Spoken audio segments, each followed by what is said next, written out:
Bienvenidos a Cuerdas de Amor. Un cordial saludo para todos ustedes.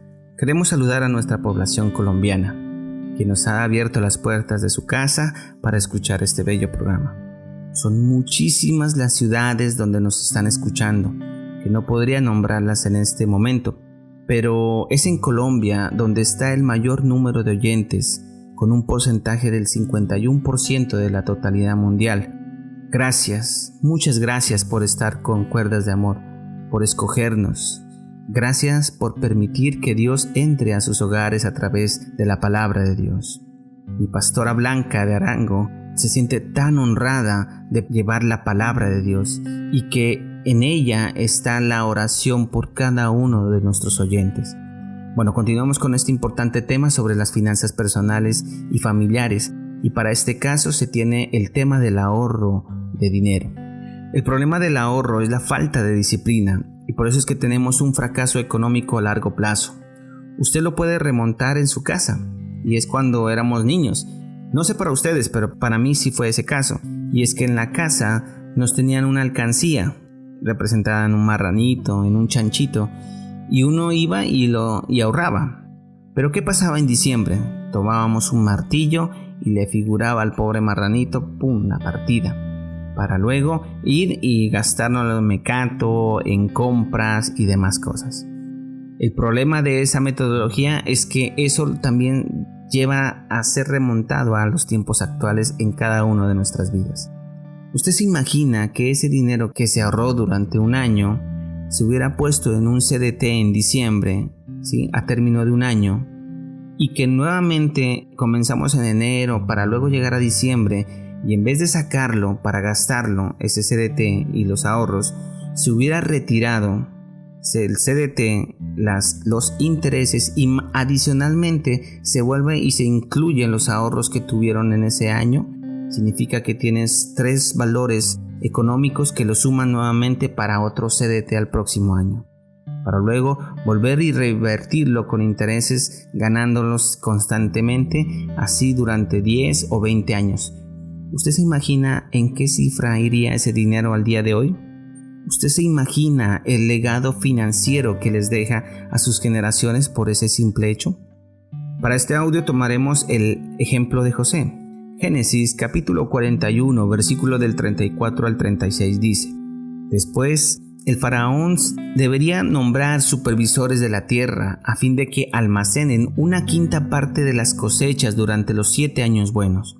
Haga que ellos reúnan toda la producción de alimentos en los años buenos que vienen y la lleven a los graneros del faraón. Almacenen bien el grano y vigílenlo para que haya alimento en las ciudades.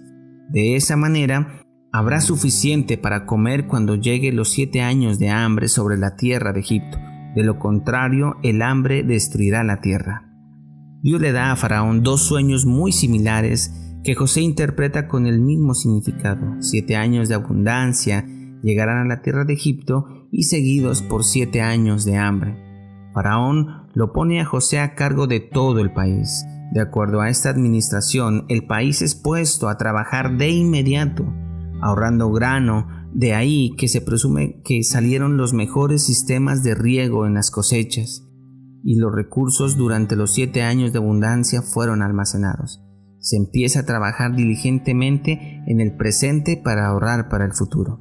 Se aprovecha favorablemente los 7 años de abundancia hasta el inicio de los 7 años de hambruna, y donde el mundo fue golpeado. Él hizo caso al panorama puesto por el Señor y se preparó de acuerdo a la sabiduría que Dios le había dado. José sacrificó algo de la comodidad a corto plazo para las necesidades al futuro.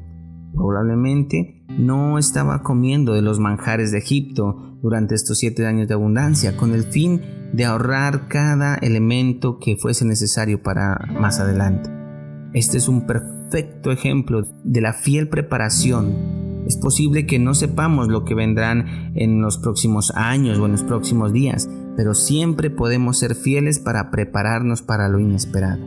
Y en este medio, sin tener aires apocalípticos, ¿qué tal el Señor nos esté advirtiendo a cada uno de los que estamos oyendo que debemos prepararnos porque pueden venir tiempos aún más difíciles que el que acabamos de pasar. Así que prepárate económicamente para lo que pueda venir. Tengo que poner en una advertencia antes de este consejo personal. Es lo mismo que pasaba con el apóstol Pablo cuando él decía: yo les aconsejo, mas no el Señor. Y lo mismo estoy haciendo en este momento. He dicho anteriormente que los colegios y las universidades preparan buenos profesionales para ser empleados, pero no los preparan para la verdad de la vida, el cómo ahorrar, el cómo hacer un presupuesto familiar, el cómo disminuir los gastos y aspectos de las finanzas para ser positivamente libres económicamente. Por eso, los voy a remitir a un libro, porque no puedo abordar este tema en su totalidad de una forma completa. Y es que realmente no es el enfoque de Cuerdas de Amor. Nuestra lucha no es contra carne ni sangre. Así lo dicen las Escrituras. Para este factor económico existen seminarios, cursos y capacitaciones que tienen un costo. Porque lo bueno, escúchame bien, lo bueno no es gratis, siempre tiene un valor por invertir, para que les den las herramientas que reactiven la mentalidad financiera. Por eso, anota este libro, cómpralo en original si se te es posible, invierte, pero te quiero recordar, en estos libros son materialistas, nos permiten manejar el dinero de una forma poderosa, sea cual sea la cuantía que estés ganando. Puede ser 5,000 pesos diarios, como pueden ser 500,000 pesos diarios. Pero si tú lees un capítulo de este libro, comprométete a que por cada capítulo leído leerás 3 capítulos de la Biblia, porque debe ser más en nosotros lo espiritual que lo material. Recuerda, ninguno puede servir a 2 señores, porque aborrecerá al uno y amará al otro, o estimará al uno y menospreciará al otro. No podéis servir a Dios y a las riquezas. Eso se lee en Mateo capítulo 6, versículo 24. El libro, que es muy reconocido y muy antiguo, se llama El hombre más rico de Babilonia, pero todo gurú de la economía lo recomienda, así que a leerlo, porque para este camino a la prosperidad financiera se trata no de hacer las cosas que nos gustan, sino hacer lo que más nos conviene, y eso tiene que ver con la lectura. Entonces, ¿cómo ahorrar? ¿Cómo puedo hacerlo? ¿Qué tengo que hacer para poder lograr tener ahorros? Lo primero es minimizar las deudas. Debemos estar libres de esa atadura para poder salir libres de ellas, o por lo menos amortiguarlas con abonos que permitan abrir la bendición en tu hogar. Si tú tienes deudas anteriores en otras ciudades, busca la manera de poder pagarlas de tal forma que no haya nada que decir de ti. ¿Cuál es el consejo de consejos en el área financiera? Y es no gastar más de lo que se gana. Con este simple hecho, te aseguras una vida financiera positiva por muchos años. También tienes que pagarte a ti mismo.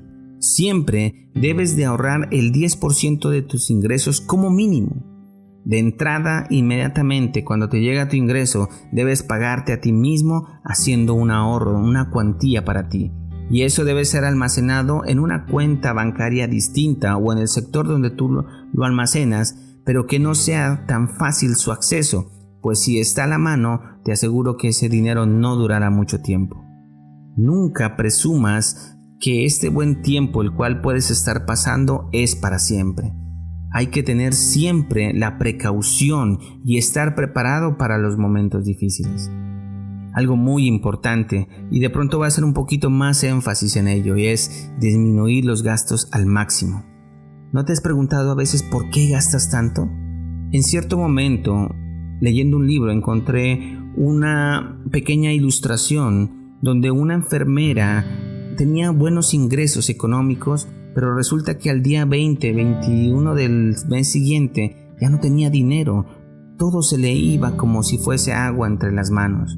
Y resulta que haciendo una evaluación de su vida se dio cuenta que cuando era niña se le fue enseñado unos parámetros que los llevó a su vida actual. Resulta que cuando ella escuchaba el sonido de una campanita de un carro de paletas, inmediatamente ella lo asociaba con diversión y alegría. Entonces cuando sonaba esa campanita se dirigía a donde la mamá y le decía a la mamá: mamá, ¿me puedes regalar por favor 500 pesos que vale un helado? La mamá, el primer error que se enseña en esta ilustración es que le decía: no, No, mi amor, tú sabes que yo no manejo el dinero, el que maneja el dinero es tu papá. Lo primero, entonces, es que se enseña que la mujer no es importante, digamos, en el proceso financiero. Por eso era delegado al padre. Entonces la niña iba donde el papá y le decía: papá, ¿me regalas 500 que es para comprar un helado? Entonces el papá, con el fin de que ella aprendiera a ahorrar, le daba 1,000 pesos. Pero ¿qué pasaba con la niña? La niña se iba y esperaba el carrito de paletas. Cuando inmediatamente tenía los 1,000 pesos, ella compraba 2 helados. Ella se enseñó a que por los 1,000 pesos que tenía, ella podía comprar satisfacción. Ella hacía la transacción, le pasaban los 2 helados. Y lo mismo sucedió en su vida actual. Ella inmediatamente le llegaban su pago, inmediatamente asociaba que con eso podía comprar satisfacción. Entonces, ¿qué pasaba? Se iba al centro comercial, se compraba la chaqueta número 1, la chaqueta tenía que hacer juego con el bolso, tenía que hacer juego con los zapatos, y indistintamente empezaba a hacer gastos que al final se daba cuenta ya no tenía dinero. Muchos de los que estamos escuchando este ejemplo nos podemos encontrar en esa posición. Resulta que podemos estar gastando más de lo que nosotros estamos ganando. Estos patrones de comportamiento son muy destructivos y nos lleva tarde o temprano a sufrir financieramente. Consulta en internet lo que corresponde a los denominados gastos hormiga, que son pequeños gastos que se hacen todos los días y que se suman una gran cantidad de dinero cuando tú lo haces la sumatoria en el año. Todos deben apuntar a disminuir los gastos, así que te doy unos ejemplos. Cuando sales a tu trabajo, es mejor tomar café en casa y no en tiendas importantes de los centros comerciales, panaderías y sectores exclusivos. El gimnasio puede ser la tarifa que estás pagando mensualmente. Cuando tus llegadas son 5 o 6 veces, cuando existen mejores métodos de ejercicio que pueden haber en casa, o puedes salir a trotar o en bicicleta. También puedes optimizar el uso en casa del consumo de agua, de energía y de alimentos, que pueden disminuir tus gastos, y que esos gastos, ese ahorro puede significar un valor importante. Controlar las compras compulsivas es lo primero que ves y lo que deseas y lo que compras. Cuando pagas servicios de televisión y a veces solamente lo usas 1 y escasamente 2 veces en la semana, entonces tienes que replantear esos gastos. Las salidas nocturnas con amigos, compañeros y demás, hay que tener cuidado en los gastos por ese tipo de orden social.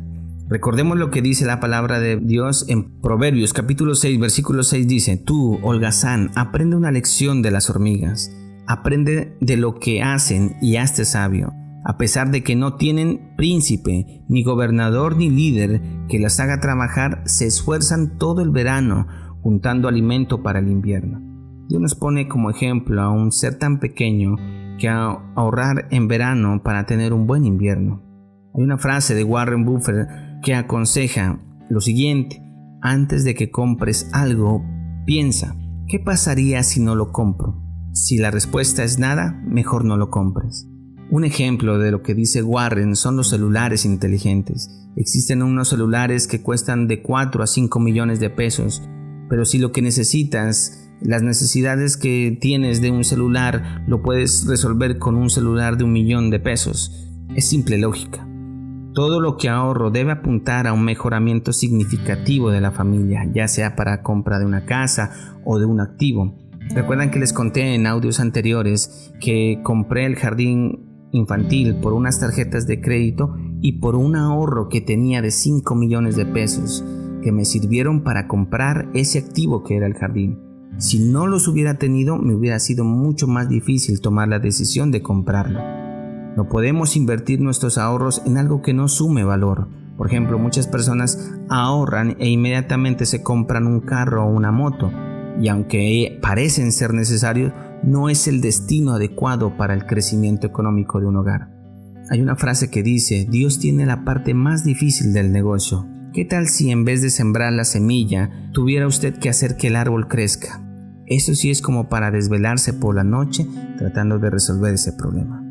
Tú tienes a Dios en tu corazón, así que empieza a trabajar por lo que es bueno. Este es un pincelazo muy importante para el tema que viene más adelante sobre el tema de las inversiones y lo que significa el emprendimiento. Así que te espero en el próximo capítulo. Que el Señor te bendiga, que el Señor te guarde.